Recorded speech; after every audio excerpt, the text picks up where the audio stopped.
Welcome to the Product Bakery podcast.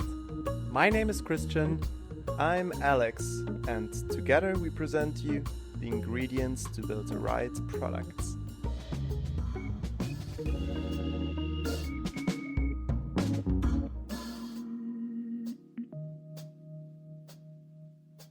Welcome everyone to another episode of the Product Bakery podcast. I'm here today, as usual, with Christian, and we have a lovely guest from California, Jim. Hi, Jim. Hi, Alex. Thank you for having me, and thank you for having me, Christian. Before we jump into the conversation, I just quickly wanted to share that, as usual, it would be great if you have any questions, feel free to drop them directly on our website. We now are launching all the episodes there with some episode minutes as well as a short recap and a comment function, which is also read by obviously like our guests. So in case you have something that you want to get off your chest, feel free to drop it there. Besides that, follow us on all our social media channels for all the latest updates. And Christian, I hand it over to you. All right, thank you. So our today's guest is Jim Semick, and he is the founder of one of the most used road mapping tools, ProductPlan. Jim, it's a pleasure having you. But before we talk about things we have planned for today, I'm actually curious about how you got started your career, because when I look at your history, I saw you starting at Microsoft, working as an author consultant. You then changed companies and worked many years as a community manager, consultant, advisor. So I'm curious to hear how you moved into the world of product management. Yeah, it's an interesting question. And my path to product management and eventually to become a founder is a little bit crazy. I have been in product management in the product industry for software products for about 20 years. And in talking with a lot of other product managers, my path to becoming a product manager is similar, which is we got thrown into it. The path to product management isn't often a direct path for most people. They find themselves in an industry and then are asked to become a product manager because there really isn't up until recently, a career path for it. And my experience has been in technology for about 25 years, working as an author, a technical book author, as an instructional designer, creating coursework and classes for technology, and then eventually becoming a product manager at a software company and a couple of different software companies, helping to validate and build new products, some of the earliest B2B software as a service products. And then about 8 years ago, decided to take the plunge and become a founder of a software company. And so my path was a little bit convoluted. It's not a clear path to where one goes to school and then eventually winds up doing what they had intended to do. Every step along the way, I realized what I enjoyed and what I was good at and decided to pursue that further until I'm now co-founder of, as you mentioned, ProductPlan, a B2B software company building product roadmap software. And I'm loving it. Great.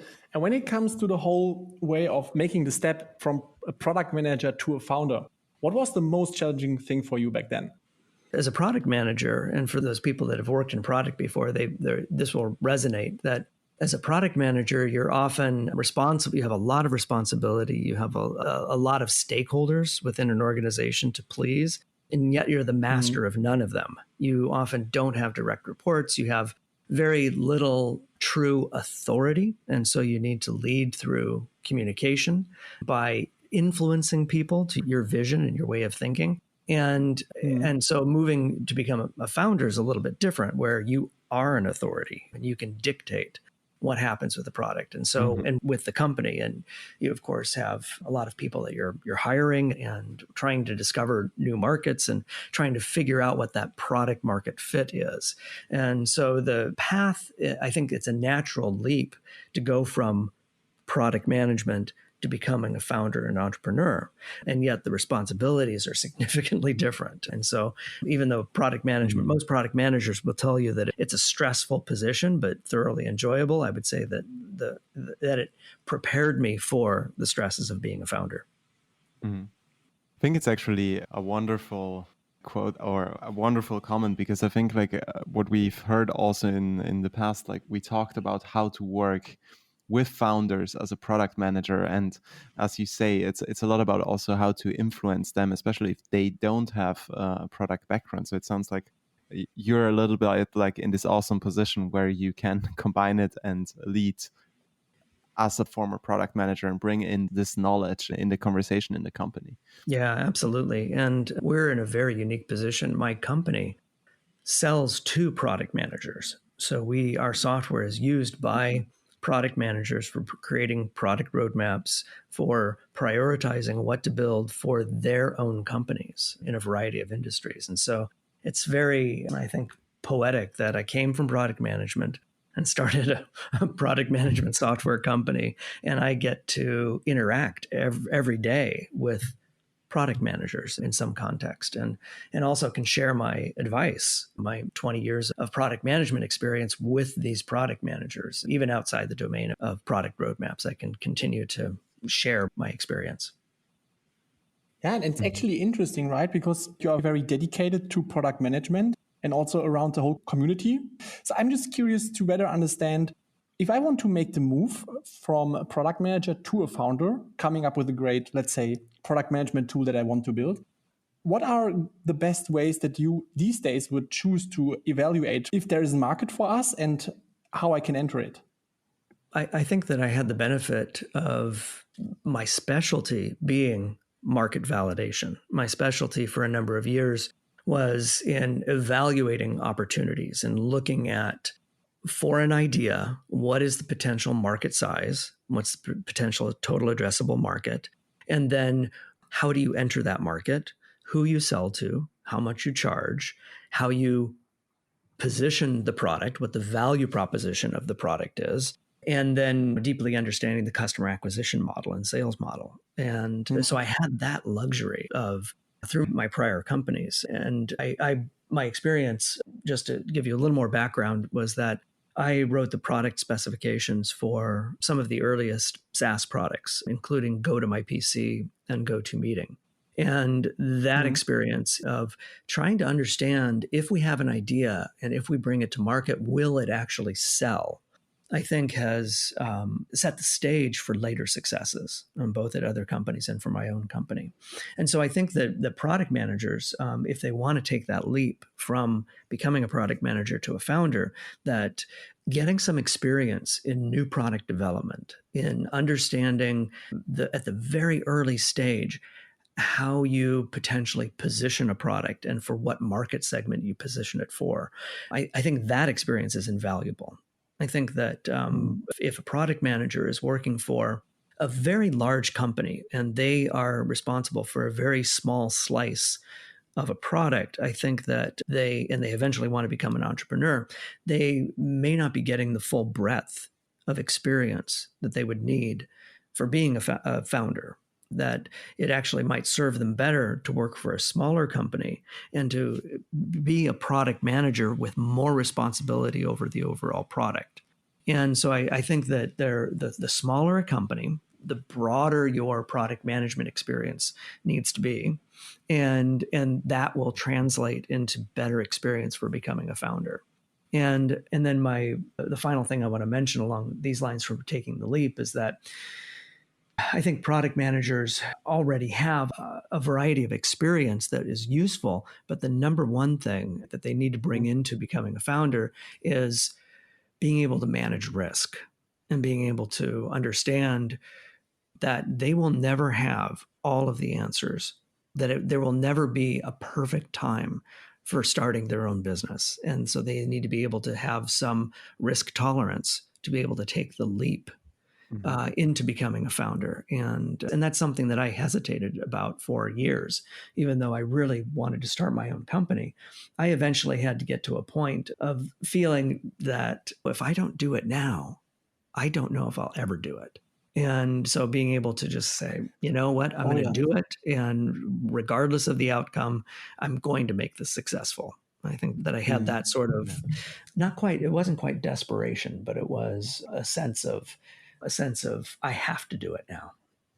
But did you already have the idea when you took that decision? No.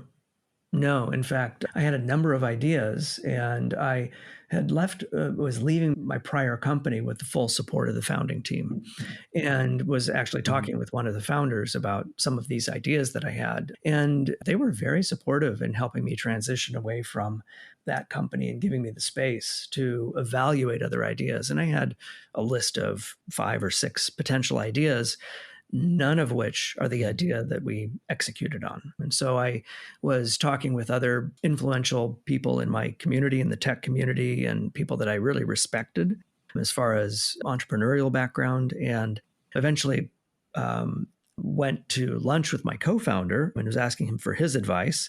And we just started talking about doing something together. And the idea that we eventually wound up with, product roadmap software, was not on the initial list. And it was through talking with product managers, colleagues, people that I've worked with previously, just trying to figure out what their challenges are, what their problems are. And they began to tell us consistently that product roadmaps were a pain point.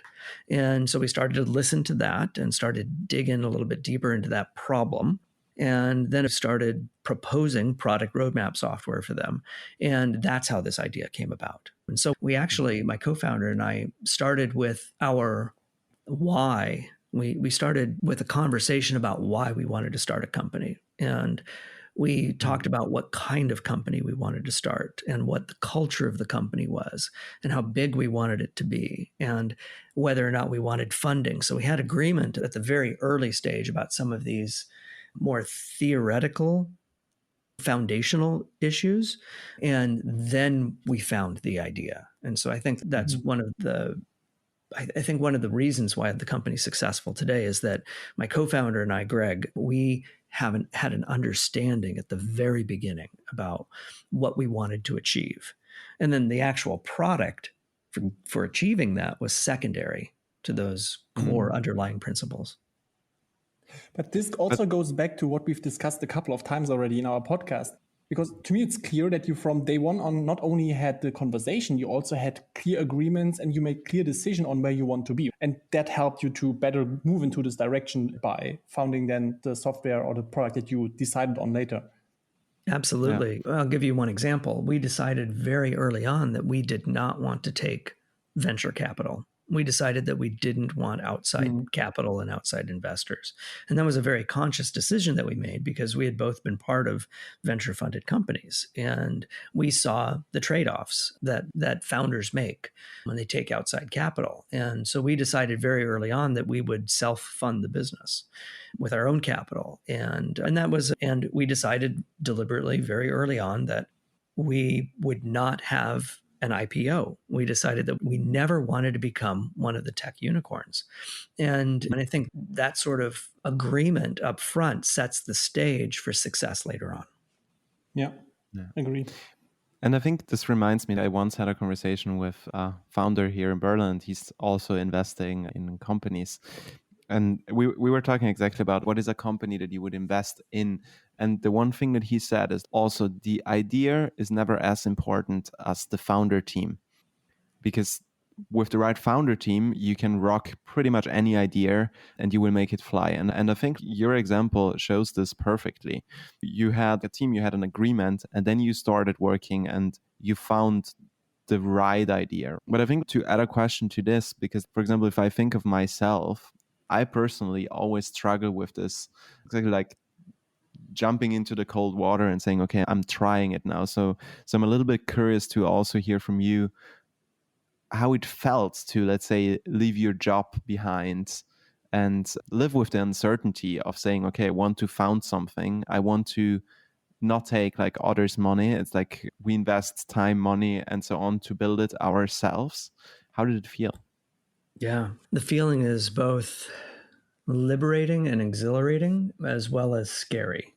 I have 2 children. I have twin boys. They're now about to graduate high school and then go on to college. But when you have a family and a mortgage, the stakes are higher.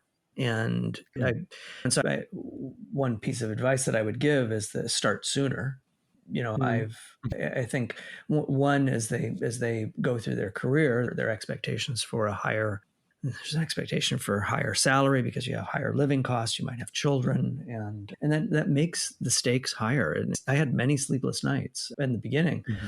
However, I think what it did is it lit the fire under me to make this successful no matter what. And so I made good decisions. I was very strategic about how I went about it. I knew that both Greg and I knew that we didn't have a lot of capital in order to test a lot of different ideas. And we certainly didn't have the capital to start coding a product before we knew with reasonable certainty that it would actually be successful in the market. And so that's why we did a lot of the research, a lot of the market validation. Before we started coding, we had 30 in-depth interviews with potential customers. And those interviews were so influential to helping us assess whether the product would be successful, whether people would actually buy it, what the features were, what the minimum viable product features were. And so I think the fact that I was moving from a place of comfort where I was in a company, I was enjoying my job. This had nothing to do with me being dissatisfied. It was about me wanting to take the next challenge in life. And it was a place of comfort where I was receiving a salary, I had respect and a comfortable life. And then moving into something that is very unknown, that where all the statistics show that there's a higher chance of failing than succeeding. And so that made it so that I was very strategic about how we went about starting this company, because I knew that we, in a sense, if we failed, then, I didn't want to have to go to another job. I just knew I had to make this successful. Absolutely. Do you think that founders who start a company with others' capital approach it differently? I think there's a possibility of that. And I do believe that there are entrepreneurs who would, whether they're using their own capital or someone else's capital, that they would start the company with the same intensity, with the same ambition that they would in both cases. However, I think that founders who take other people's money, they run the risk of trying things without doing significant research and really thinking through strategically if that's the right thing to do. For example, one of my first positions as a product manager was I was working for a company. This is about 20 years ago. And the company had taken, I think, 28 million in outside funding. And they spent 10 million of that building a product. And they spent so long building the product, making it perfect. And they eventually set the product to go live. And hardly anyone bought the product. And within months, that product was shut down. So they spent $10 million launching something that wasn't successful. And I think that had the team been using their own money, I suspect they would have gone about it differently, partially because they couldn't have taken the chance of spending $10 million. They wouldn't have been able to spend $10 million. They may have been able to spend 100,000 US dollars. And if they had spent 100,000 US dollars to experiment and to test the market and to start small, then they may have discovered very early on that the idea wasn't viable. There's a different mindset with founders that take outside money. They're almost, they're able to take bigger risks, which in some cases turn out to be very successful, wildly successful. But there's also a chance that they're taking risks with money that will be flushed down the drain.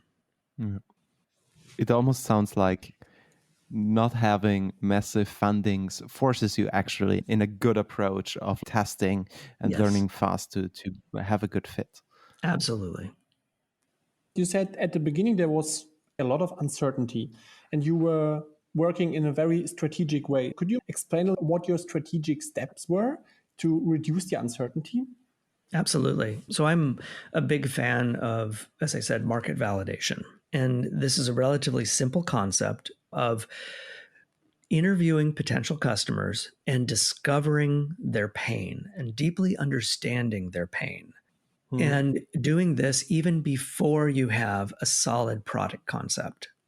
So really understanding a day in the life of a potential customer. So for us, it was beginning to interview product managers and understanding what they do in a day.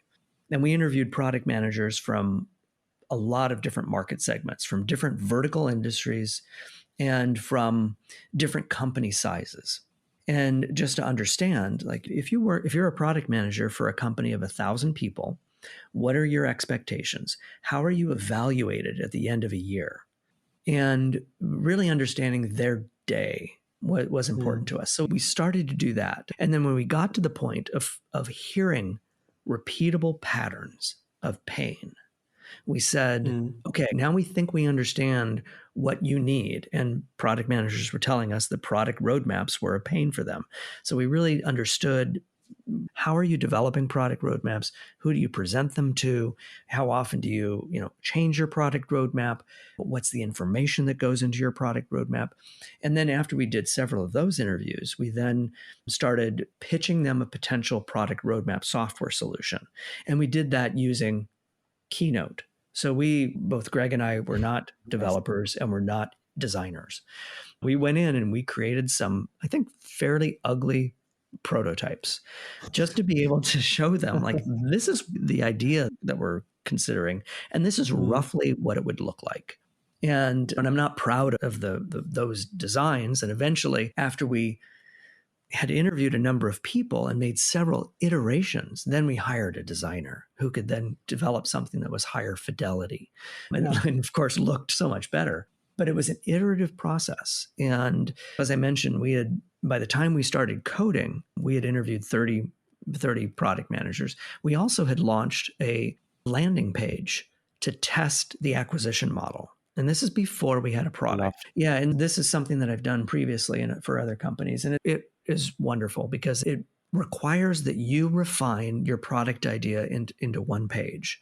And then what we did was bought Google AdWords and LinkedIn ads, and we drove traffic to that page with a potential. The lean startup way. It's a very lean startup, but unlike lean startup, we actually had no code. And so it was a landing page that I created in about 2 hours and began to drive traffic to it. And then we started collecting email addresses for a free preview of this product. And those people that put their email address in, we reached out to them and we said, we'd really love your advice as we develop this product. We'd love to hear the features that you expect to have. And, this served multiple purposes. One, it was proven that people were on Google searching for a solution to the problem that we were going to solve. So we started to make early judgments about and guesses about the acquisition model and about the acquisition cost, which is, of course, very important for a software as a service company. It also then validated that our value proposition was the right value proposition. And then it also gave us a pool of more people to speak with. So that by the time that we launched the product, we had spoken with 70 product managers in all walks of life. Crazy. And many of those became our first customers and are still customers today. That model gave us our early beta testers. It gave us more market validation. It helped prove out our acquisition model. And it also validated our value proposition. That was our process. And I would advocate that for any software company. Awesome. I really love the approach, and I'm generally a big fan of these landing pages, especially as I think you did it 8 years ago. I think nowadays it's much easier to build these early and dirty landing pages because there are multiple tools out there that you can simply use to drag and drop them together. Absolutely. So these days they are not dirty anymore, Alex. Yeah, actually, I have to say, recently for a client, we developed 3 different value propositions and made a landing page for it. And literally, in 3 days, we made 3 completely different landing pages to showcase a little bit the value propositions and get a first feeling of what could more work. And I think it was just great because it's such a quick test, and it's much better than a lot of different ways where you ask people, would you buy it? Because you also get a real sign up, right? Or a real email address because people want to get the free tour. And I think it's super valuable. Absolutely. An email address is a valuable commodity. And so people don't give away, especially their corporate business email addresses, they don't give those away freely. And so I think that in itself is great validation. I believe that the email address is even in 2021 by far the most valuable marketing resource that you can have, or the most valuable asset as a company to get from someone. I really like the way you approach it, because it's a mix of lean startup, growth hacking, but at the end of the day, to me, it sounds all so streamlined and straightforward. This is actually how you should do it almost, I would say. But I would also like to hear, what were the challenges we were facing back then? Well, in the beginning, both my co-founder and I, we spent several hours a week in the business, but we weren't completely full-time. So our validation moved fairly slowly. But the biggest challenge, once we decided that I remember the day when we said, okay, we are onto something. And we're starting to hear really positive reactions from our interviews, where people were saying things like, when can I get this? I would love to be a customer. Those sorts of validating points. And we said, okay, now, because neither of us are developers, now we need to find a developer. Where do we go? Who do we get? We don't want to spend very much money. We can't afford to go out and get a developer from an expensive agency. And so we had to be very creative in the beginning about how we went about starting the company. I read a book I think it's called Splitting the Pie or Sharing the Pie. And it's about compensating your earliest people who help you with a combination of equity and cash. We were very creative about how we paid our first developer. And at that point, we did do a combination of equity and cash. And that worked out really well. It was a win-win. But in the beginning, the lack of resources, the lack of capital, made it so that we moved a lot slower than we would have had we taken outside capital in the beginning. Had we gotten seed funding in the beginning, which was a viable option for us. And then later, after a few months or a year or later, after we had truly found product market fit, taking venture capital, which was also an option for us. These were decisions that were very difficult, because while we knew that we didn't want the challenges of having outside investors, it also significantly slowed down our progress. And so that was a trade-off. And I think that was the number one challenge for us in the beginning. I see. What would you say? What was your main reason to not go for a seed money or venture capital money? Well, I think there were two primary reasons. One is that both Greg and I are more mature. So we're both in our 50s, and we are both very independent people. And we had both been part of companies that had outside investors. And when you take on outside investors, you spend a lot of your time making sure that those investors are happy. You spend a lot of your time creating information for the board, a lot of information creating investor packets, a lot of time actually getting the venture funding in the first place. And then there's a certain amount of autonomy that you lose when you take outside investors. So you're no longer completely in control of the purpose of the company, the vision for the company, the culture of the company. And so outside investors influence that. And Greg and I did not want that. The second reason is that when you take on outside investors, you are then tied to their outcome. So if in the beginning, if we said, we need this company to be worth $10 million or $20 million or whatever the number was, we were in complete control of that. And yet, if you take outside investors, you're now tied to their outcome. And their outcome may be $50 million or $100 million or $1 billion. And that dictates our future. That dictates how we are in the business in the future, the kind of company that we build. And we didn't want that sort of restriction. Looking back on it, there are absolutely trade-offs. We would have moved faster had we taken outside funding, but we also would have been tied to a different outcome, I think, than we have today. We would have been smaller shareholders of a bigger pie. Yeah, I fully agree with you, because I'm also a very big fan of doing it by my own and bootstrapping it rather than getting money from the outside. Because I always feel like, as you said, it's the outcomes and also other people dictating what we have to achieve, no matter what it is something that I'm not fine with. So absolutely fair point. yeah.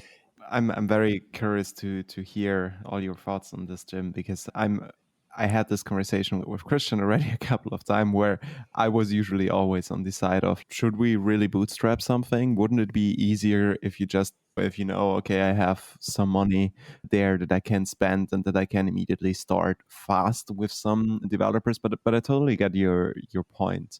And I think even when it comes to the example that you made with your first hire, I think if you bring in a developer and they have some equity and it's not only a very high cash salary, they also have a different commitment.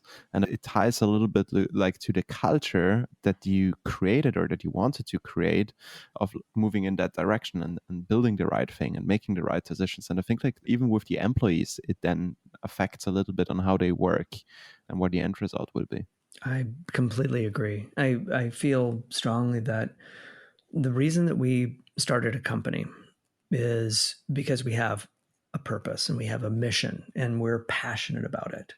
And the employees that we hire, I want them to have the same level of passion and commitment, because I don't want to create a company where people show up and simply have a job.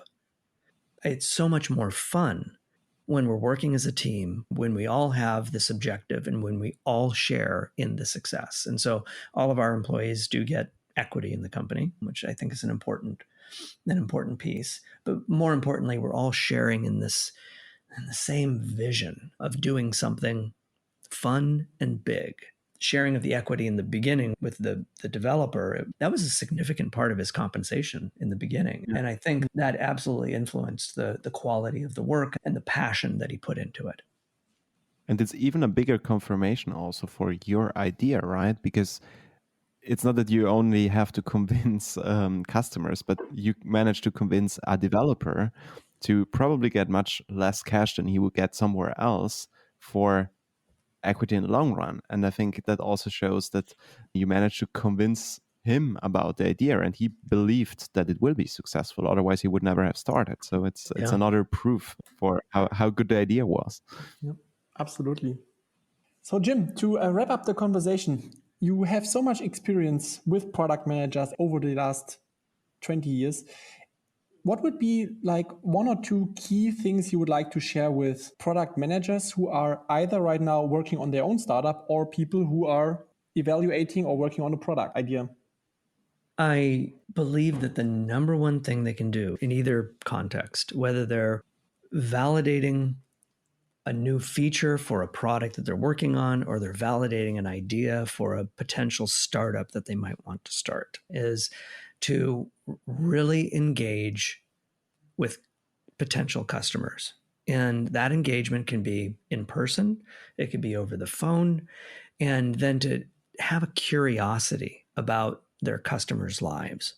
And what that does is that opens up opportunities. When you have a conversation and you're engaging with someone and you're asking open-ended questions out of curiosity, and then asking the follow-up question of why did you say that, or explain that to me, you are opening yourself up to learn something completely new that you didn't know.